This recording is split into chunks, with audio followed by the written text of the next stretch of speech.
آپ کو خوش آمدید کہتے ہیں، اور آج کا عنوان ہمارا بڑا دلچسپ ہے جس پر ہم بات کرنے جا رہے ہیں، اور ہے بھی نوجوانوں کے لحاظ سے ہی کہ نوجوان کے بڑھتے ہوئے مسائل پر آج بات ہوگی۔ تو ان سے جانتے ہیں سر، آج کی نسل کو بڑے چیلنجز کا سامنا ہے، ٹھیک ہے۔ ایک تو ان کے پاس منزل نہیں ہے، اور پھر بامقصد تعلیم بھی نہیں ہے، مطلب اعتدال کا رستہ کھو گیا ہے تعلیمی نظام سے۔ تو اس حوالے سے آپ کیا کہنا چاہیں گے؟ اعوذ باللہ من الشیطان الرجیم، بسم اللہ الرحمن الرحیم، اللہم صلی علی سیدنا و مولانا محمد وعلی آل سیدنا و مولانا محمد وبارک وسلم۔ سب سے پہلے تو میں آپ کا اور آپ کی پوری ٹیم G9 نیوز کی پوری ٹیم کا شکریہ ادا کرتا ہوں کہ جنہوں نے اس بڑی خوبصورت ٹرانسمیشن میں مجھے مدعو کیا، اور آپ کی پوری ٹیم مبارکباد کی مستحق ہے کہ رمضان المبارک کی ان پر نور سعادتوں میں اللہ کی رضا کے لیے، امت مسلمہ کی بھلائی کے لیے اس خوبصورت ٹرانسمیشن کا جو ہے وہ انعقاد کیا جا رہا ہے۔ دعا ہے کہ اللہ رب العزت آپ کو دنیا و آخرت میں اس کے ثمرات عطا فرمائے۔ آمین۔ جیسا کہ آپ نے سوال کیا آج کے نوجوانوں کے چیلنجز کے حوالے سے، اور ایک مقصد حیات جو آج کے ہمارے نوجوانوں کے پاس نہیں ہے، اس حوالے سے تو سب سے پہلے تو ہم دیکھتے ہیں کہ مقصد حیات کسے کہا جاتا ہے۔ جی، قرآن مجید میں اللہ رب العزت نے انسان کا جو ایک مقصد حیات جو واضح کیا، اللہ رب العزت نے قرآن میں بڑا واضح فرمایا کہ ہم نے انسان اور جن کو نہیں پیدا کیا سوائے عبادت کی۔ عبادت انسانوں کی کا جو ہے وہ اب مقصد حیات ہو گیا۔ ٹھیک ہے۔ ہم نے اس مقصد حیات کو چھوڑ دیا، جی، اور ہم نے اس کو چھوڑ کر دیگر اپنی دنیا کے اپنے مقاصد کو ہم نے اٹھا لیا۔ اب ان مقاصد کے پیچھے بہت ساری چیزیں ہو سکتی ہیں، جیسے اچھا لائف سٹائل، لگژری لائف گزارنا، اچھا پیسہ کمانا، اچھا گھر ہونا، یہ ساری چیزیں نوجوانوں کا ایک مقصد بن چکا ہے۔ جی، جب تک ہم نوجوانوں کو یہ نہیں بتائیں گے کہ جن چیزوں نے کا انہوں نے اٹھا لیا اس دنیا سے، اور جس چیز کو انہوں نے مقصد بنا لیا، حقیقی طور پر وہ مقصد حیات ہے ہی نہیں۔ اگر آپ اسلام کے ایک امبریلا کے نیچے ہیں تو اسلام اور اللہ کا رسول جو آپ کو ایک مقصد حیات، آپ کی زندگی گزارنے کا جو مقصد بتا رہا ہے، وہ تو کچھ اور ہے۔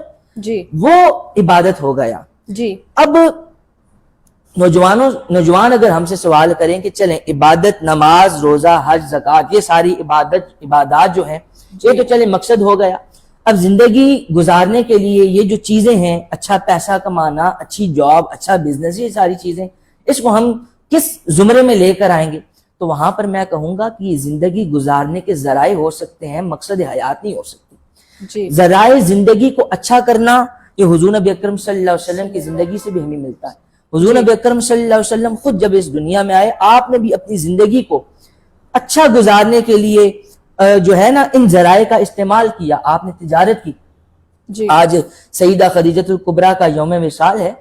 حضور نبی اکرم صلی اللہ علیہ وسلم سیدہ کا مال لے کر جاتے تھے اور اس پر تجارت کرتے تھے، اور جو نفع لے کر آتے تھے وہاں سے ملک شام کے آپ نے سفر کیے، دیگر ملکوں میں سفر کیے، مال لے کر جاتے تھے، تجارت کرتے تھے۔ جی، گویا حضور نے بھی ان ذرائع کو اپنایا، جی، مگر ان ذرائع کے ساتھ ساتھ حضور کا جو ایک منصب تھا، حضور کا جو ایک مقصد تھا، حضور نے اس کو نہیں بھلایا۔ جی، حضور 40 سال کی عمر میں اعلان نبوت کیا، بعثت ہوئی حضور نبی اکرم صلی اللہ علیہ وسلم کی، جی، اور 2 ہجری میں نماز کا وہ حکم آتا ہے۔ مگر دیکھا یہ گیا حضور کی سیرت کو اگر آپ دیکھیں تو اس نماز کے حکم سے پہلے بھی حضور نماز ادا کر رہے ہیں۔ جی، گویا حضور اس مقصد حیات کو سمجھ رہے ہیں۔ اور آج سیدہ خدیجۃ الکبریٰ کا کیونکہ یوم وصال ہے، جی، اسی کو ہم ساتھ میں لے کر چلوں، ضمناً یہ بات میرے ذہن میں آئی۔ جی، جی، نماز کا حکم آنے سے پہلے جی، 2 ہستیاں حضور تاجدار کائنات صلی اللہ علیہ وسلم کے ساتھ کھڑے ہو کر نماز ادا کر رہی۔ عورتوں میں وہ سیدہ خدیجۃ الکبریٰ ہیں، سبحان اللہ، اور مردوں میں وہ مولا علی شیر خدا ہیں۔ ابھی آپ کی اتنی عمر نہیں، بچے تھے۔ تو یہ وہ 2 ہستیاں ہیں کہ جو حضور کے ساتھ کھڑے ہو کر نماز ادا کریں۔ گویا مقصد حیات اور ہے، ذرائع حیات اور ہے۔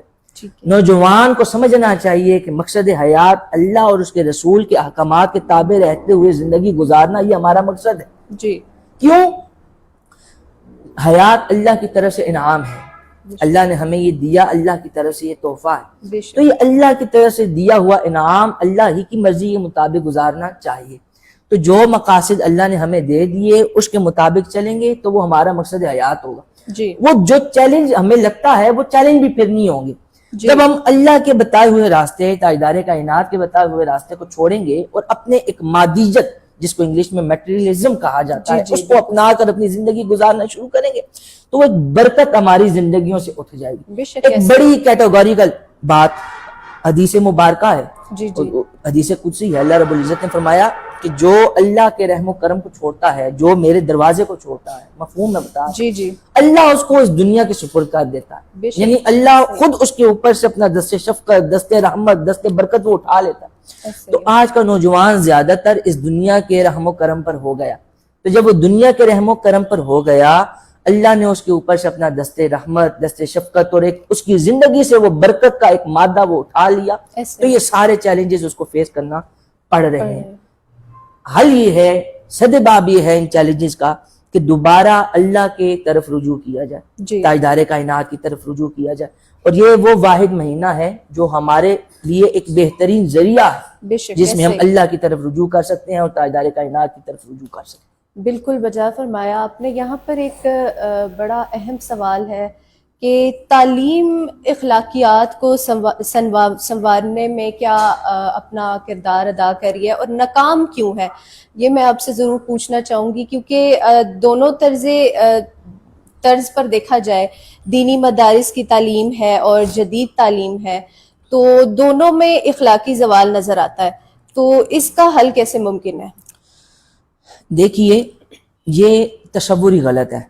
جی تعلیم کا تعلق ہے معلومات کے ساتھ، جی ایک ہے علم، ٹھیک ہے، ایک ہے عمل۔ جی عمل نے آپ کے اخلاق کو سنوارنا ہے، ایسے ہی، عمل کا تعلق آپ کے کردار کے ساتھ۔ جی جو آپ یونیورسٹی، جو آپ مدرسہ، جو آپ اسکول، جو آپ کالج، یہاں تک کہ جو انسان کی پہلی تربیت گاہ اس کی ماں کی گود ہوتی ہے، بے شک ایسے ہی، جو ماں کی گود سے آپ معلومات لے رہے ہیں، اگر جی بچہ اس کے مطابق عمل نہیں کرے گا تو گویا کہ وہ اس کے وہ اعمال وہ درست نہیں ہیں۔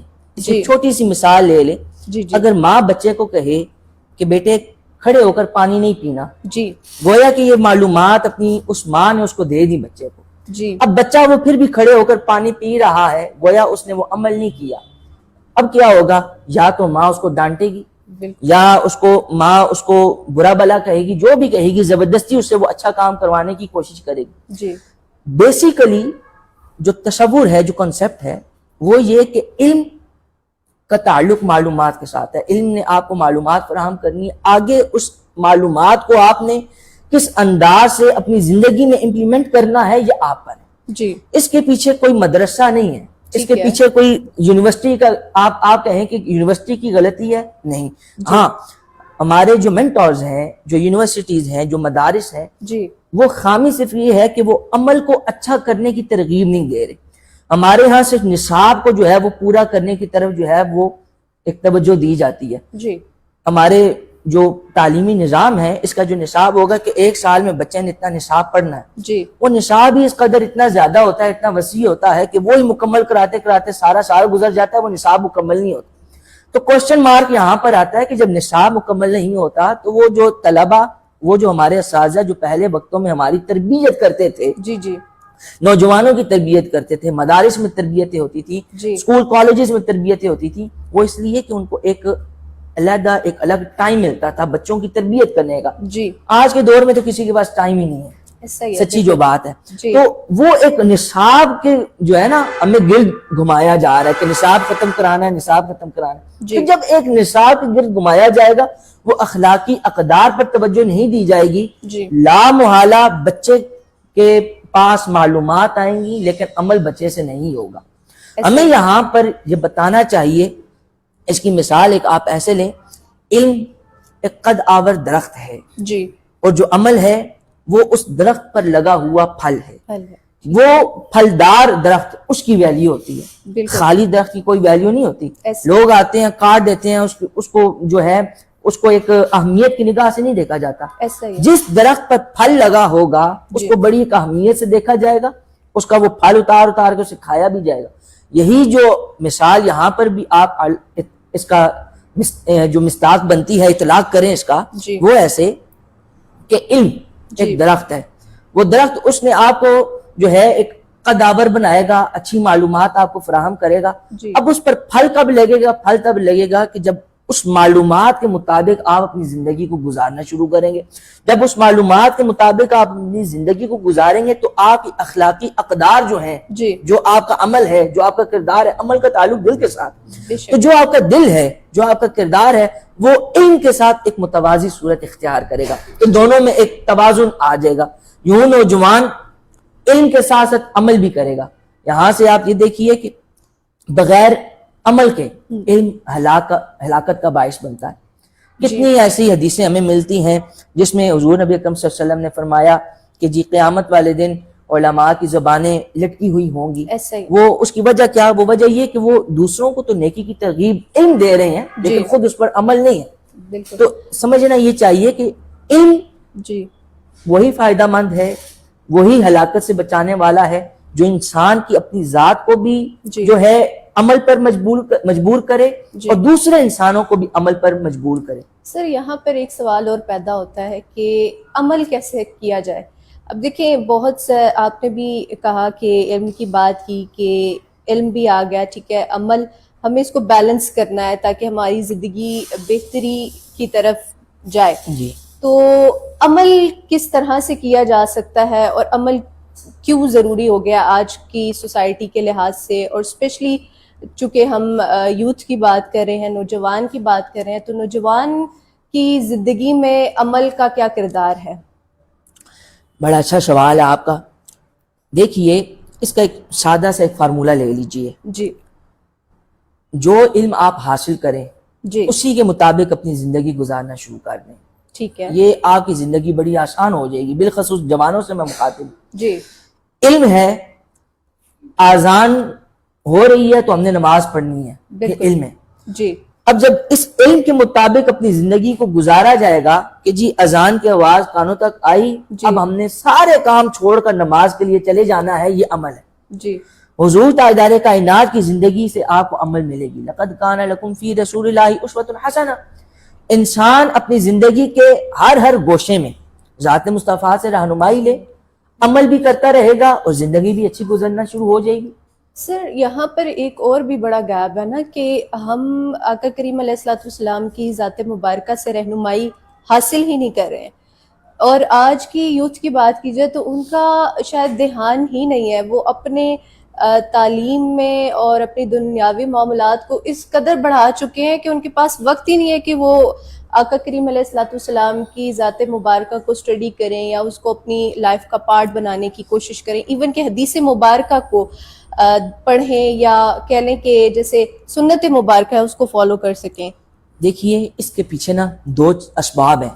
یہ جو آپ کا پورا کوشچن جو ہے اس کے پیچھے دو اسباب ہیں. جی پہلا سبب یہ ہے مادیت پرستی کرنا، جی مادیت کو پروموٹ کرنا، مادیت کو اپنی زندگی میں لے آنا اور روحانیت سے دوری اختیار کر لینا. جی میرا آپ سے سادہ سا سوال ہے، جب زندگی کا مقصد ہی پیسہ کمانا بن جائے، جی اچھا جو ہے یہ لائف بن جائے، تو مجھے آپ یہ بتائیں کیا عمل ہوگا؟ جب انسان روحانیت سے ہی دور ہو جائے گا، مادیت کو اپنی زندگی میں لے آئے گا، تو کیا عمل ہوگا؟ نہیں ہوگا. پہلا سبب تو یہ ہے. جی دوسرا سبب ہماری تربیت کا فقدان ہے. جی تربیت، انسانی تربیت کے مختلف فیزز ہیں. جی سب سے پہلا فیز اس کا اپنا گھر ہے، جی اس کی ماں کی گود ہے. جی آج ہر ماں بچہ ہلکا سا رونا شروع ہوگا، بجائے اس کو خاموش کرانے کے، اس کی تربیت کرنے کے، ہم نے گیجٹس اس کے ہاتھوں میں دے دینے. بالکل بالکل. اور پھر ماں وہ گیجٹ، وہ موبائل اس کے ہاتھ میں دے کر اپنے کاموں میں جب لگ جائے گی، ادھر سے بچے کے سامنے مختلف قسم کی ریلز آ رہی ہوں گی، وہی دنیاوی چیزیں اس کے جو ہے وہ مائنڈ میں اسی وقت سے سرایت کر رہی ہوں گی. مجھے آپ یہ بتائیں کیا عمل ہماری زندگی میں آئے گا؟ پھر جس معاشرے میں بچہ چھوٹا جیسے جیسے بڑے گریڈ کی طرف جانا شروع کرے گا، ماں باپ کی طرف سے، فیملی کی طرف سے پریشر کیا ہوگا؟ اچھے گریڈز لینے ہیں. پریشر کیا ہوگا؟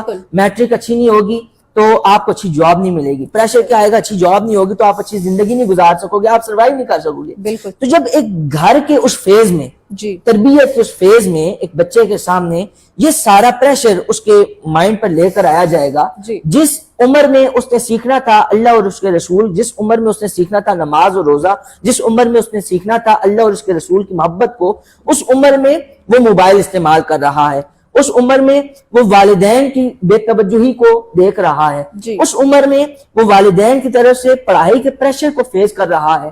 تو مجھے آپ یہ بتائیں کہ جب وہ بچہ بالغ ہوگا تو اس نے اپنی زندگی میں کہاں سے عمل کو لے کر آنا ہے؟ تو یہ وہ اسباب ہے. جی اب اس کا سدباب کیسے ہوگا؟ سدباب ایسے ہوگا کہ آج کے بعد جی مختلف فیزز جو آ رہے ہیں تربیت کے, ہر فیز کو تربیت کے لیے جو ہے نا ایک گولڈن چانس سمجھا جائے. جی بچے کی تربیت اس انداز سے کی جائے, بچے کو بتایا جائے کہ اچھی زندگی گزارنے کے لیے جاب ضروری ہے, جی لیکن اچھی آخرت کے لیے اللہ اور اس کے رسول کے احکامات پر عمل کرنا بھی ضروری ہے. بے شک. اچھی زندگی گزارنے کے لیے پیسے کمانا, بزنس کرنا ضروری ہے, جی مگر حضور تاجدار کائنات کا قرب حاصل کرنے کے لیے دوسرے انسانوں کے ساتھ اچھے طریقے سے بات کرنا بھی ضروری ہے. بالکل. حضور نے فرمایا کہ تم میں سے روز قیامت میرے قریب وہ شخص ہوگا جس کے اس دنیا میں, جس کے انسانوں میں اخلاق سب سے اچھے ہوں گے, جو دوسرے انسانوں سے اچھے طریقے سے بات کرتا ہوگا. جی یہ وہ اخلاقی اقدار ہیں جو ہم بچوں کے سامنے رکھیں, جو ہم مختلف فیزز میں گزرنے والے نوجوانوں کے سامنے رکھیں جی کہ اچھی زندگی بھی گزارو لیکن اچھی آخرت کی تیاری بھی کرو. جو ایک متوازی طور پر ایک زندگی بھی گزرے گی جی. اور آخرت کے لیے بھی ہم تیاری کریں گے. بلا شبہ آپ نے بجا فرمایا. سر یہاں پر ایک سوال ہے جو بہت اہم ہے اور اس کو میں ضرور ایڈریس کرنا چاہتی ہوں کہ سوشل میڈیا جو کہ پاکستانی معاشرے میں ایک بڑے بگاڑ کا سبب بنتا جا رہا ہے, ٹھیک ہے, مطلب لائک فیک نیوز, جھوٹ, بہتان, یعنی یہ سب کچھ بہت عروج پر جا رہا ہے. اور ہمارے آج کا نوجوان جو ہے وہ سمجھے کہ مجھے جہاں تک لگتا ہے ایسا ہے کہ سب سے زیادہ ایکٹیو جو ہمارا جو فری ٹائم گزرتا ہے وہ سوشل میڈیا پہ گزرتا ہے. تو آپ کیا سمجھتے ہیں کہ سوشل میڈیا کو ایک پازیٹیو وے میں ہم کیسے یوز کر سکتے ہیں اور اس بگاڑ سے ہم کیسے خود کو بچا سکتے ہیں کہ ہم اپنی بچوں کو, ایون کہ بچے آج کل جیسے آپ نے بتایا ہم مائیں بچوں کو گیجٹس دے دیتی ہیں, ٹھیک ہے, اور ان کو نہیں پتا کہ وہ کیا دیکھ رہے ہیں یا کس طرح سے بھی. تو اس حوالے سے ضرور بتائیں کہ اس کا کیا حل ہے. بسم اللہ الرحمن الرحیم. یہ ایک لمحہ فکریہ ہے جی اور ایک حقیقت پر مبنی بات ہے کہ ہمارے معاشرے میں آپ نے صرف پاکستان کو کا نام لیا ہے. جی جی یہ صرف پاکستان کا مسئلہ نہیں ہے, پوری دنیا کا مسئلہ ہے. پوری دنیا میں سوشل میڈیا کو ایک پازیٹیو وے میں بھی یوز کیا جا رہا ہے, لیکن پازیٹیو وے کے ساتھ ساتھ نیگیٹو وے میں زیادہ یوز کیا جا رہا ہے. جی اس کی مثالیں آپ نے بھی دے دی, میں بھی آپ کو دے دیتا ہوں. جی سب سے پہلی مثال, اس سوشل میڈیا کے ذریعے جھوٹ کو پروموٹ کیا جاتا ہے. ان دیکھی باتیں یہاں سے سنی, سوشل میڈیا پر پوسٹ کر دی, لگا دی, چلی گئی.